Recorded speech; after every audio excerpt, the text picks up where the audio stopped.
Science or one of the really high-impact journals with a really sexy press release with something that makes people go, wow. You're listening to the Corbett Report. Welcome, friends. This is James Corbett of CorbettReport.com coming to you in a conversation that's being recorded on the 10th of June, 2016 here in Japan. Today I'm joined on the line by Judith Curry, a professor of climatology who was the former chair of the School of Earth and Atmospheric Sciences at the Georgia Institute of Technology. She's the co-author of Thermodynamics of Atmospheres and Oceans and co-editor of Encyclopedia of Atmospheric Sciences. She's published over 140 scientific papers. She has her own blog at judithcurry.com.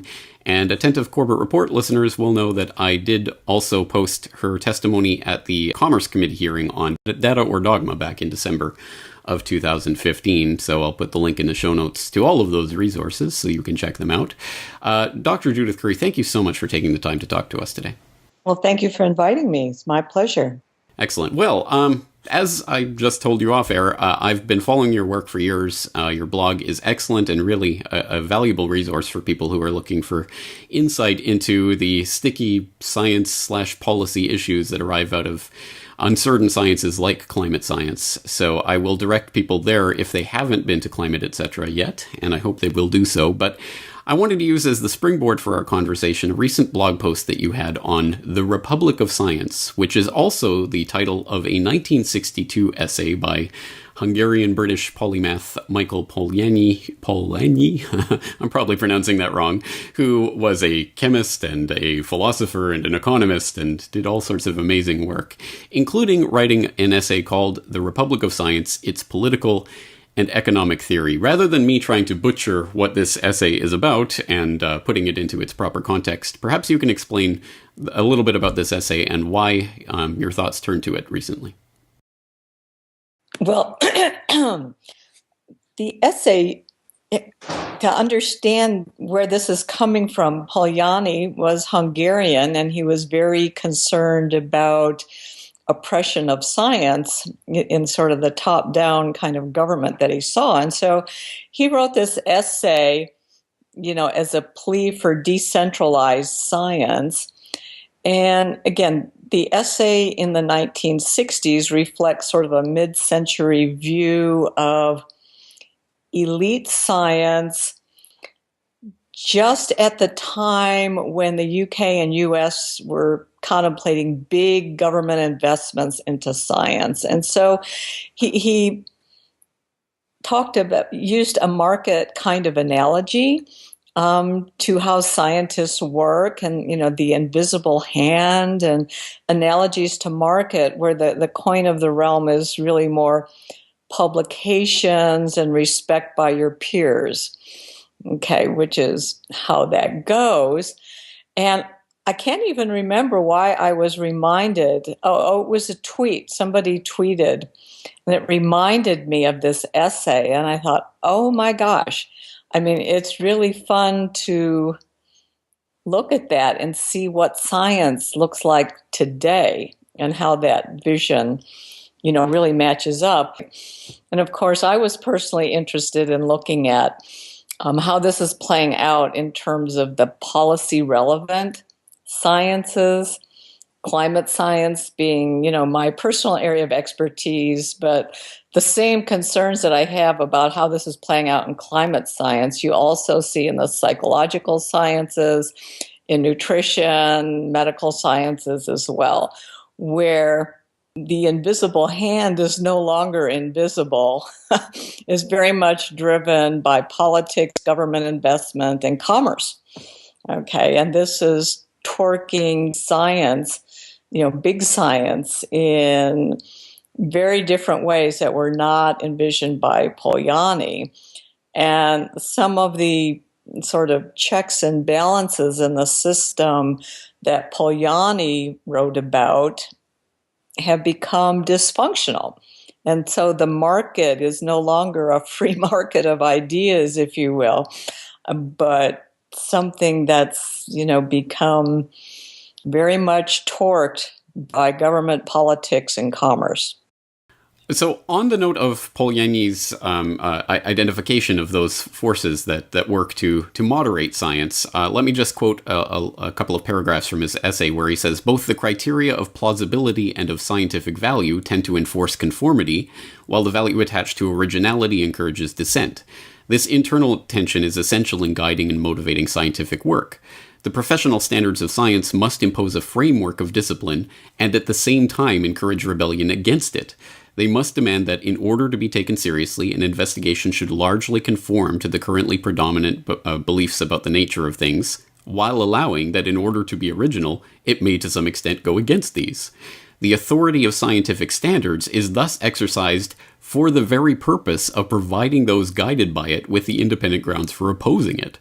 The capacity to renew itself by evoking and assimilating opposition to itself appears to be logically inherent in the sources of the authority wielded by scientific orthodoxy. Does that correspond, in your experience, to the standards of scientific orthodoxy and rebellion that we're seeing play out right now? And if so, how? Well, it feels like physics that are relatively untouched by, politics and commerce. I think Polanyi's ideals still hold up. But once you have politics and commerce entering into this, it becomes very difficult to be a maverick, so to speak. There are huge incentives against being a maverick. I mean, how did the dietary cholesterol pronouncements, sustain for many, many decades without being challenged? And then all of a sudden it just fell apart on a time scale of 6 months. How does that happen? Well, there's a lot of commercial interests and, the grand poobahs of science, who declare something. And it's, when your funding and your reputation depends on favorable opinions by the big shots in science, so to speak, it's just not in your interest to go against that. And so that sort of stifles the kind of, the dissent that, Polanyi sought. In physics, it's still, the goal to really overturn the way, something about the way people think. But in a field like climate science or nutrition, it's not good for your career.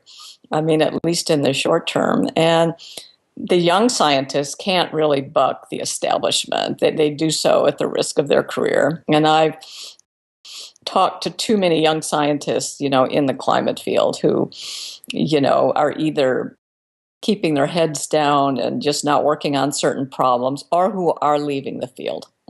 And that's not, so the invisible hand is not invisible anymore, and it's torquing science in a certain direction, and and there's a social contract between the elite scientists and the governments,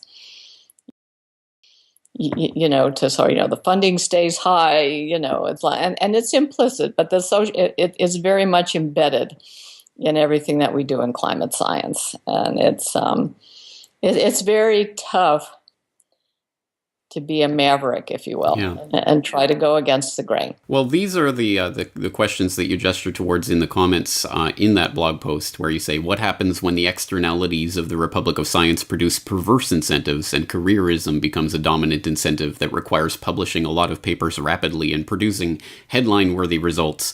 Who even cares if these papers don't survive scrutiny beyond their press release? You also say, what happens when the hand guiding science isn't invisible, i.e. science is driven by politics, such as a political imperative to move away from fossil fuels and towards renewable energy? And these aren't rhetorical questions. They are questions that have answers, and I think your biography might provide some of them. You use the polite term, or even in some ways the heroic term maverick, to describe the dissent that Polanyi wants to see happening in science, but the actual word that has been applied to yourself, and I'm sure to others, is heretic, which is an amazing word to be applied to scientists for people dissenting from the scientific orthodoxy. Exactly. climate science has become a religion. And, even the, ideology, dogma, heresy, and whatever are all too often used in climate science. And the treatment by people such as me who don't diverge from the consensus all that much. I'm nothing, I'm not denying anything other than the science policy interface is working. I'm denying that. That's one thing I deny. I think it's become dysfunctional. But there has to be a place for the relatively minor kinds of dissent against the consensus science and the policy prescriptions du jour. I mean, there has to be room for that. And the fact that there isn't in the institutions of science is very disturbing. It certainly is. And I guess my next question is a loaded question, because if you had an answer to it, I'm sure you would have answered it by now. But the question is, given that these are the problems, and they are there, and they are apparent, and they are easily observable by, I think, disinterested parties, what is the answer, or how do we proceed towards answering these problems? Especially because the dice are so incredibly loaded against the Mavericks in this case. What can possibly be done to change the institutional momentum that's welded into place by the combination of money, power, and authority? Well, this is a topic of my next blog post, which I hope to have up by the end of the week. And the closest that I've seen to a thorough analysis of this problem is a new book called Science on the Verge. It's a series of chapters, mostly European scientists, and it analyzes the problem, the symptoms, it describes all the symptoms, and it gives a historical context of how did this happen, and it describes some ideas for what we might do about it. And what they come up with, it's not going to be given the not so invisible hand of the government, and commerce. It's not going to be regulated from within science. The scientists themselves, it's just too much circling of the wagons and protecting their funding and their reputations, and that's not really going to change from within science. And so the solution that they have is really this, open it up to much wider scrutiny, by social scientists, people in other fields, and just citizens, and have people be involved in the evaluation, the discussion, just really open it up and sort of take it out of the ivory tower. And I think, how do you manage that? But certainly the blogosphere and the Twittosphere, is one way you do that. But the book is very good at articulating the problem and how we got there, and it provides one solution that I think is important. Whether it's the solution, I don't know, but it's an important book, and I hope to have my blog post finished by tomorrow, so it'll be there to discuss. But, some of the authors of that book might be interesting for you to talk to, at some point. But yeah, there's no simple answers to this, but the issue is people, and it's part of it's the public's problem because they want answers, to things that we don't have answers to, to say we don't know or here are the uncertainties. It's imperative that scientists, when you have one of these socially relevant topics that you're working on, the uncertainties and the quality of your information and what you don't know, become even more important than your actual result, and it's important for scientists to, when working at the interface with decision makers, be them government or industrial, that you make it very clear what you don't know, and really objectively characterize the quality of the information that you do have, and talk about the uncertainties. And we just sort of need to change the culture. But right now, all the incentives for scientists are to get that paper published in Nature or Science or one of the really high-impact journals with a really sexy press release with something that makes people go, wow. And then, then that's a big feather in your back. And, 2 weeks later, people may have found massive flaws in it, but it doesn't matter. You still got the publication, and you got your name in the mainstream media, and it looks good for your university, and it's a victory. Okay, even though it's a shallow victory, because it not only does not stand the test of time, but it acts to confuse people. So the incentives from within academia have gone a little haywire. Right. Yes. In some ways, it doesn't seem like it's even that difficult of a problem because, as you say, in areas of particle physics or things that are very far removed from the public sphere, maybe that the traditional way that this has functioned can continue to function. But when it starts to impinge on various aspects of society that brings in various stakeholders with their own viewpoints and their own knowledge bases, if only we had a way to get all of these people interacting and talking to each other on a platform. Oh, it's called the internet. It's here. It's already here. Why is it not being made more use of? And this is another thing that you can speak of from your own experience, because of course you started your own blog several years ago. As I understand, at least partly as an attempt to engage with people who have these kinds of criticisms with climate science. So can you talk about that experience? Yeah, I mean, this has been career changing. I started experimenting in the blogosphere, I think around 2006, and I would just comment on some other technical blogs, some in the climate and some in the more broader environmental area. And I got sucked into some discussions that, it was just more reactionary to what they wanted to talk about. And I said, I want to start to, shape the dialogue and pick my own topics that I'm talking about. So I started my blog in 2010, and it has been career changing as well as life changing. And I've, networked with people all over the world in from many different walks of life, everything from policymakers to teachers to people in various industries, academics from other fields. It's just been tremendously enriching to learn about their perspectives, but they also have provided me with references to papers and articles, and they've just enriched, what I have access to.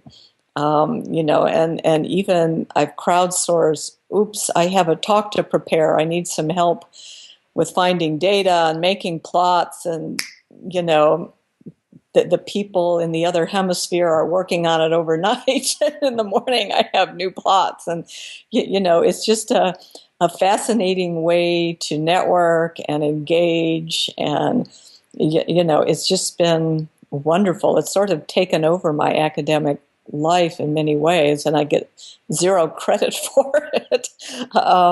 In fact, some people at my university most markedly do not like what I'm doing. But to me, this is and I've stopped worrying about what my peers in academia think of me. I've redefined my peer group to this much broader group of people. And, I'm having the time of my life. So,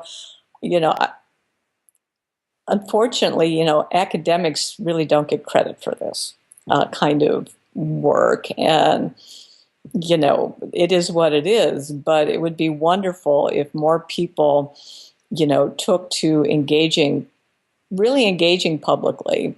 Too much, the whole issue of communication. To me, communication is sort of a one-way street, where you make proclamations, but the whole engagement thing, that's really enabled by the internet, is wonderful. And I would hope to see more of that. And I think we're seeing a little bit more of that. But until the reward system in academia changes, it's just like, it's like pro bono work. It's not something you get credit for. So open source science, peer-to-peer science, crowdsourced science, crowd-funded science. Can we even imagine something like that? It sounds like that the real revolution in science will not be televised, but may be found online. Yeah, and climate science is unique because the data is publicly available, and you can, and even the model runs, a lot of the models are publicly available. You can do it on your laptop. The analyses even run, some simpler climate models. You can do a lot of the work without funding. And so there's a lot of independent climate scientists who, some who are semi-retired, some who are just in other fields and are interested. And they're actually publishing papers, influential papers. And I have, like, this is a good one of my recent collaborators, Nick Lewis, and we published a fairly influential paper together, but it's maybe his sixth paper. But he's a semi-retired financier in the UK who knows a lot about Bayesian statistics. Okay, and he's putting that knowledge to work, on some climate problems and getting papers published. And this is a fairly unique phenomena in climate science. You don't see that in other fields. I mean, you don't need a laboratory.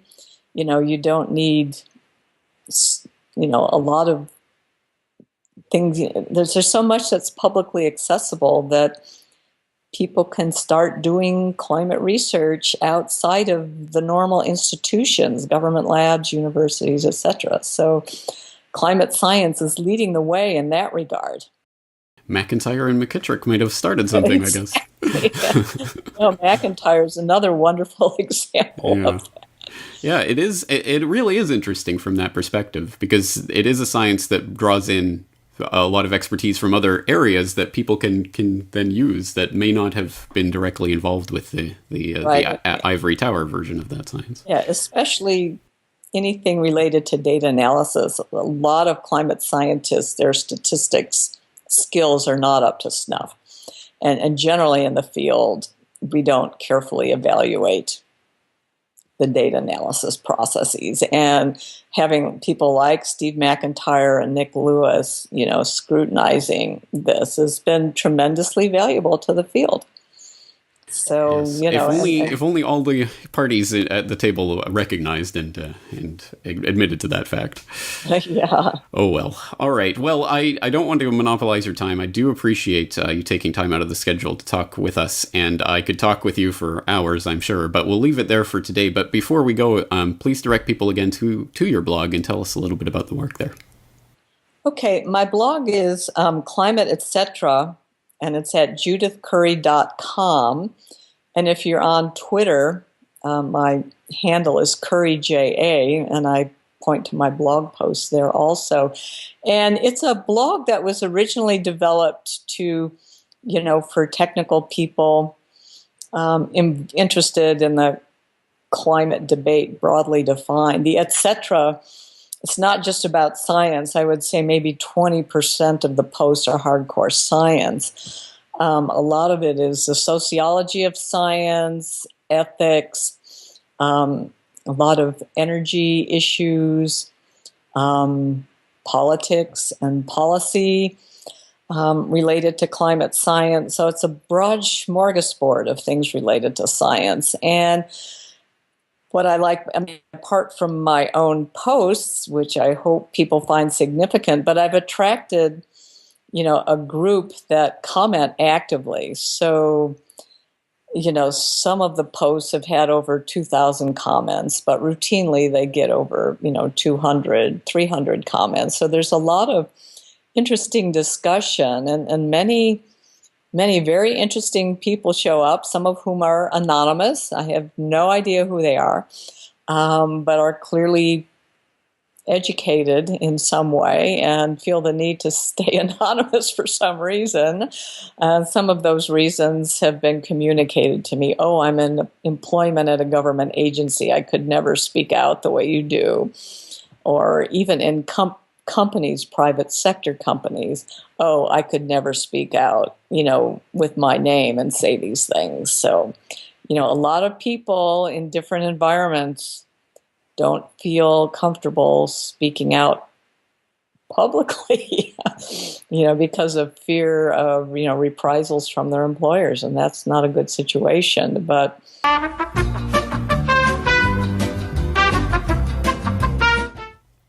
sorry, folks. I'm afraid Judith Curry was having some internet problems, and we lost the connection at the very end of that conversation. But I will direct you to judithcurry.com. I hope you do go there and check out Climate, etc. It is a very interesting blog, and I hope that the conversation today entices you to do so.